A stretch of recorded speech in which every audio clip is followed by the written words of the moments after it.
You could be wearing the wrong thing to bed. Doctor, sleep again. Let's take a look. Yes, even nothing at all. And it could be quietly ruining your sleep.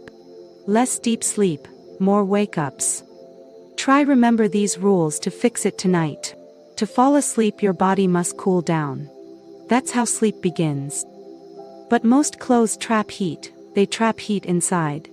So your body keeps fighting, trying to cool down. That's why you wake up.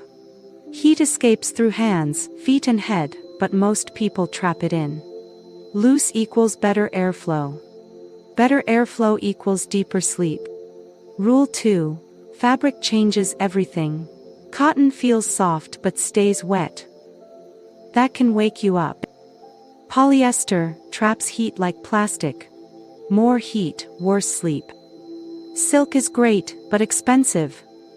Bamboo is a strong option. It's breathable and pulls moisture away from your skin. So you stay cooler and drier at night. Much better than synthetic fabrics. Wool, this is the sweet spot, balances heat and moisture. So you stay asleep. If this is helping you sleep better, tap like and share so more people find it. And subscribe for science-backed sleep tips. Big mistake, tight clothing, it adds pressure. Your body doesn't relax and sleep gets lighter. Fix it, go loose, no compression. Let your body relax. Now the question everyone asks. Should you sleep naked? It can help you cool faster, but you can lose heat too quickly. And sweat has nowhere to go, so it's better than bad clothes. But not better than the right ones. Here's your ideal setup: breathable fabric. Loose fit, natural fiber clothing. Let heat escape, but warm core, cool limbs.